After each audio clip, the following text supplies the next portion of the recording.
जय हिंद। आप सभी का एफडी क्लासेस में स्वागत है। आज हम 29 सितंबर को जितने भी इम्पोर्टेंट करेंट अफेयर बनेंगे उन सभी क्वेश्चन को डिस्कस करेंगे। यदि आपको किसी भी क्वेश्चन में किसी भी प्रकार का डाउट हो तो कमेंट ज़रूर कर देना है। यदि आप हमारे वीडियो में पहली बार है तो चैनल को सब्सक्राइब, लाइक और शेयर ज़रूर करें। साथ ही बेल आइकन को ज़रूर दबाएं जिससे कि आपको नोटिफिकेशन मिल सके। यदि आप हमारे टेलीग्राम चैनल से नहीं जुड़े हैं तो आप उसमें भी जुड़ सकते हैं, जिसमें आपको डेली करेंट अफेयर और जीके से संबंधित क्विज प्रोवाइड कराया जाता है। चलिए आज का पहला क्वेश्चन देखिए। रायपुर में G20 समूह के कौन से बैठक का आयोजन किया गया है? तो इनका सही आंसर होगा रायपुर में G20 समूह के फ्रेमवर्क कार्य समूह का बैठक आयोजित किया गया है। G20 से संबंधित जितने भी पॉइंट है सभी पॉइंट को याद रखना दोस्तों, क्योंकि इम्पोर्टेंट क्वेश्चन है। रायपुर में G20 देशों के फ्रेमवर्क कार्य समूह की चौथी और अंतिम बैठक का आयोजन 18 और 19 सितंबर 2023 को किया गया है। याद रखेंगे 18 सितंबर और 19 सितंबर को रायपुर में किया गया है। बैठक में 20 देशों के 65 प्रतिनिधियों ने वैश्विक आर्थिक नीति पर ब्लूप्रिंट तैयार किया है। 65 देश के प्रतिनिधियों ने G20 में शामिल हुआ है, इसे याद रखेंगे। चलिए नेक्स्ट क्वेश्चन देखिए। मुख्यमंत्री निर्माण श्रमिक पेंशन सहायता योजना का शुभारंभ कब किया गया है? तो इनका सही आंसर होगा मुख्यमंत्री निर्माण श्रमिक पेंशन सहायता योजना का शुभारंभ 28 सितंबर 2023 को अभी हाल ही में मुख्यमंत्री भूपेश बघेल और मल्लिका अर्जुन खड़गे ने किया है। याद रखेंगे दोस्तों, इंपॉर्टेंट क्वेश्चन है। इससे कई तरह के क्वेश्चन बनाए जा सकते हैं, जिसमें कृषक सह श्रमिक सम्मेलन 2023 का आयोजन कब किया गया है, इससे एक क्वेश्चन बनाए जा सकते हैं। और कृषक सह श्रमिक सम्मेलन 2023 का आयोजन किस जिला में किया गया है, इससे भी क्वेश्चन बनाए जा सकते हैं। याद रखेंगे, इंपॉर्टेंट क्वेश्चन है।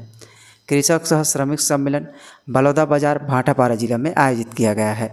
इसे कब आयोजित किया गया है तो इसे भी याद रखेंगे 28 सितंबर 2023 को बलौदाबाजार भाटापारा में आयोजित किया गया है। सांसद श्री मल्लिका अर्जुन खड़गे एवं मुख्यमंत्री श्री भूपेश बघेल ने मुख्यमंत्री निर्माण श्रमिक पेंशन सहायता योजना का शुभारंभ किया गया है। इस योजना अंतर्गत 10 साल तक पंजीकृत रहें और 60 वर्ष की आयु पूरी कर चुके निर्माणी श्रमिकों को जीवन पर्यंत 1500 रुपये पेंशन की राशि सहायता रूप में दी जाएगी। इसमें याद रखेंगे दोस्तों, कोई भी निर्माणी श्रमिक जिसने 10 साल तक पंजीकृत रहा हो और 60 वर्ष की आयु पूरी कर चुके हों, उन्हें प्रति माह 1500 रुपये की पेंशन सहायता राशि दिया जाएगा। याद रखेंगे दोस्तों, सांसद श्री मल्लिका अर्जुन खड़गे एवं मुख्यमंत्री श्री भूपेश बघेल ने राजीव गांधी किसान न्याय योजना अंतर्गत 24.52 लाख किसानों को 1895 करोड़ रुपए की तीसरी किस्त जारी की है। चलिए नेक्स्ट क्वेश्चन देखिए। अमरकंटक में कब से कब तक जनजातीय महोत्सव मनाया जाएगा? तो इनका सही आंसर होगा अमरकंटक में जनजातीय महोत्सव 29 सितंबर से 1 अक्टूबर तक मनाया जाएगा। याद रखेंगे दोस्तों, इंपॉर्टेंट क्वेश्चन है। जनजातीय महोत्सव अमरकंटक में 29 सितंबर से 1 अक्टूबर तक मनाया जाएगा, मतलब 3 दिवसीय कार्यक्रम आयोजित किया जाएगा। माँ नर्मदा की उद्गम स्थल अमरकंटक में 29 सितंबर से 1 अक्टूबर 2023 तक जनजातीय महोत्सव मनाया जाएगा। इसमें उत्तर मध्य क्षेत्र सांस्कृतिक केंद्र प्रयागराज द्वारा विभिन्न राज्यों की जनजातीय लोक कलाओं की 3 दिवसीय कार्यक्रम आयोजित की जाएगी। केंद्र निदेशक प्रो सुरेश शर्मा ने बताया है कि महोत्सव में उत्तर प्रदेश, उत्तराखंड, मध्य प्रदेश, राजस्थान, छत्तीसगढ़ के 82 जनजातीय कलाकार अपनी कला का प्रदर्शन करेंगे। इसमें झीझी, जौनसारी, भगोरिया, गरासिया, गोड़ी, कर्मा, ढाढर लोक नृत्य की शैली में रंगारंग प्रस्तुति होगी। कई राज्यों के जनजातीय लोक कलाओं में मध्य प्रदेश का मालवी गायन व छत्तीसगढ़ का पंडवानी गायन आकर्षण का केंद्र होंगे, जिसमें 29 सितंबर को मालवी गायन किया जाएगा और 30 सितंबर को छत्तीसगढ़ के पंडवानी गायन की प्रस्तुति दी जाएगी। चलिए नेक्स्ट क्वेश्चन देखिए। ग्लोबल इनोवेशन इंडेक्स 2023 में भारत कितने स्थान पर है? तो इनका सही आंसर होगा ग्लोबल इनोवेशन इंडेक्स 2023 में भारत 40वें स्थान पर है। याद रखेंगे दोस्तों, इंपॉर्टेंट क्वेश्चन है। इस तरह से क्वेश्चन एग्जाम में बनाए जाते हैं, इसलिए इंपॉर्टेंट है, याद रखेंगे। विश्व बौद्धिक संपदा संगठन द्वारा प्रकाशित ग्लोबल इनोवेशन इंडेक्स 2023 के रैंकिंग में भारत ने 132 अर्थव्यवस्थाओं में से अपना 40वां स्थान बरकरार रखा है। याद रखेंगे दोस्तों, विश्व बौद्धिक संपदा संगठन द्वारा हर साल ग्लोबल इनोवेशन इंडेक्स जारी किया जाता है। रैंकिंग में स्विट्जरलैंड शीर्ष स्थान पर है और इसके बाद स्वीडन और इसके बाद संयुक्त राज्य अमेरिका का स्थान है। इसमें टॉप 3 को भी याद रखना है। इसके बाद भारत का स्थान भी याद रखना है। रैंकिंग में 2013 के 66वें स्थान से 26वें स्थान बेहतर हुई है।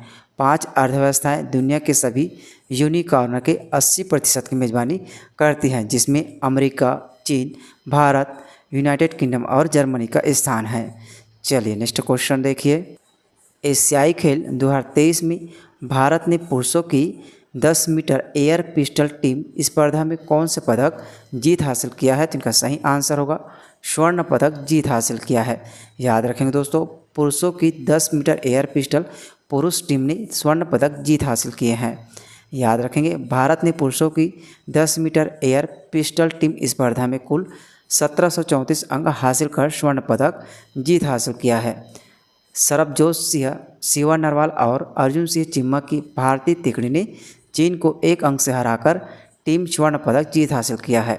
वियतनाम ने दमदार प्रदर्शन किया और 1730 के कुल स्कोर के साथ कांस्य पदक जीत हासिल किया है। चलिए नेक्स्ट क्वेश्चन देखिए। हाल ही में किस राज्य ने 100% ODF प्लस का दर्जा हासिल किया है? इनका सही आंसर होगा उत्तर प्रदेश ने अभी हाल ही में 100% ODF प्लस का दर्जा हासिल किया है। याद रखेंगे, स्वच्छ भारत मिशन के तहत यूपी ने 100% ODF प्लस का दर्जा हासिल किया है।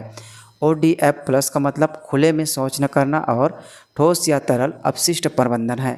क्षमता निर्माण और हेड होल्डिंग के साथ यूपी ने 9 महीने में तेज़ी से कार्य की हैं, जिसमें पहला स्थान हासिल किया है।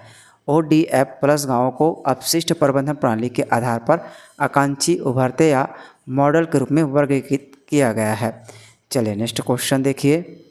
भारत ने महिलाओं की 25 मीटर पिस्टल टीम स्पर्धा में कौन से पदक जीत हासिल किया है? तो इनका सही आंसर होगा स्वर्ण पदक जीत हासिल किया है। इसमें याद रखेंगे, पुरुषों की 10 मीटर पिस्टल टीम स्पर्धा ने भी स्वर्ण पदक जीत हासिल किए हैं और महिलाओं की टीम ने भी जीत हासिल किए हैं स्वर्ण पदक। इसे भी याद रखेंगे। मनु भास्कर, ईसा सिंह और रिदम सांगवान की भारतीय तिकड़ी ने चीन के हांगजू में एशियाई खेलों में महिलाओं की 25 मीटर टीम स्पर्धा में स्वर्ण पदक जीत हासिल किया है। भारत का कुल स्कोर 1759 था, जो रजत जीतने वाले चीन से 3 अंक अधिक था। कोरिया गणराज्य ने 1742 के साथ कांस्य पदक जीत हासिल किया है। भारत ने मौजूदा एशियाड में 16 पदक जीते हैं, जिसमें 4 स्वर्ण पदक, 5 रजत पदक और 7 कांस्य पदक जीत हासिल किया है। चलिए नेक्स्ट क्वेश्चन देखिए। हाल ही में महिला समृद्धि सम्मेलन का आयोजन कहाँ किया गया है? तो इनका सही आंसर होगा हाल ही में महिला समृद्धि सम्मेलन का आयोजन भिलाई के जयंती स्टेडियम में किया गया है। याद रखेंगे, दुर्ग जिले के भिलाई स्थित जयंती स्टेडियम में 21 सितंबर को महिला समृद्धि सम्मेलन का आयोजन किया गया है। इस कार्यक्रम में श्रीमती प्रियंका गांधी मुख्य अतिथि के रूप में शामिल हुई हैं। इस सम्मेलन में मुख्यमंत्री श्री भूपेश बघेल ने क्षेत्रवासियों को 309 करोड़ 56,88,000 रुपये के 186 विकास कार्यों की सौगात दिया है। मुख्यमंत्री श्री भूपेश बघेल ने सांस्कृतिक धरोहर और पर्यटन केंद्रों को संवारने छत्तीसगढ़ महतारी सांस्कृतिक संवर्धन योजना लागू करने की घोषणा की है। याद रखेंगे दोस्तों, इस महिला समृद्धि सम्मेलन में मुख्यमंत्री भूपेश बघेल ने सांस्कृतिक धरोहर और पर्यटक केंद्रों को संवारने के लिए छत्तीसगढ़ महतारी सांस्कृतिक संवर्धन योजना लागू करने की घोषणा की है। इसे याद रखेंगे, इम्पोर्टेंट है। चलिए नेक्स्ट क्वेश्चन देखिए। छत्तीसगढ़ की चौक परियोजना को विश्व बैंक द्वारा कितने करोड़ रुपए की सहायता राशि दिया जाएगा? तो इनका सही आंसर होगा विश्व बैंक द्वारा चौक परियोजना को, हमारे राज्य की चौक परियोजना को 25 करोड़ रुपए की सहायता राशि विश्व बैंक द्वारा दिया जाएगा। याद रखेंगे दोस्तों, बहुत ही इंपॉर्टेंट है। इस तरह से क्वेश्चन आराम से बन सकते हैं। और इसमें याद रखेंगे, विश्व बैंक और छत्तीसगढ़ और भारत सरकार के बीच इसमें MOU पर हस्ताक्षर किया गया है। चलिए याद रखेंगे, राज्य में स्कूली शिक्षा के बदलते परिदृश्य को ध्यान में रखते हुए तेजी से बदलाव लाने की दृष्टि से स्कूली शिक्षा में सुधार हेतु चौक परियोजना को विश्व बैंक एवं भारत सरकार से स्वीकृति प्राप्त हो गई है। इस परियोजना के दस्तावेजों पर विश्व बैंक, भारत सरकार एवं छत्तीसगढ़ शासन द्वारा अधिकृत रूप से हस्ताक्षर किए गए हैं। इसके अंतर्गत छत्तीसगढ़ शासन द्वारा पहले चरण में 400 करोड़ रुपए के प्रदान करने की घोषणा की है। इसमें याद रखेंगे पहले चरण में इसमें 400 करोड़ रुपए दिया जाएगा। इसे भी याद रखेंगे, इससे भी क्वेश्चन बनाए जा सकते हैं कि छत्तीसगढ़ शासन द्वारा पहले चरण में कितने रुपए का प्रदान किया गया है करके, आप इसे याद रखेंगे। इस परियोजना के माध्यम से अगले 5 वर्षों में विश्व बैंक द्वारा कुल 300 बिलियन अमेरिकी डॉलर मतलब 2500 करोड़ रुपए की सहायता राशि प्राप्त होगी। इस परियोजना के माध्यम से प्रमुख रूप से बच्चों की उपलब्धि में सुधार की दिशा में विभिन्न कार्य, पालकों की मांग के आधार पर स्वामी आत्मानंद की तर्ज पर उत्कृष्ट परिणाम देने वाले नए स्कूलों का प्रारंभ किया जाएगा। याद रखेंगे दोस्तों, इंपॉर्टेंट क्वेश्चन है। चलिए नेक्स्ट क्वेश्चन देखिए। पिछले वीडियो में हमने आपसे क्वेश्चन पूछा था कि प्रदेश के किस व्यक्ति को फिक्की संस्था द्वारा स्मार्ट पुलिसिंग अवार्ड 2022 के लिए सम्मानित किया है। तो इनका सही आंसर होगा उपरोक्त सभी को सम्मानित किया गया है। इसमें डॉक्टर अभिषेक पल्लव और श्री मयंक गुज्जर और श्रीमती पूजा अग्रवाल तीनों को पुलिसिंग अवार्ड पुलिसिंग अवार्ड 2022 के लिए सम्मानित किया गया है। इसे भी याद रखेंगे, फिक्की संस्था द्वारा सम्मानित किया गया है। चलिए अब आपके लिए आज का क्वेश्चन, प्रदेश में घोघरा जलप्रपात किस जिला में स्थित है। तो इनका सही आंसर आप कमेंट बॉक्स में ज़रूर दीजिएगा। चलिए मिलते हैं अगले वीडियो में। जय हिंद, जय छत्तीसगढ़।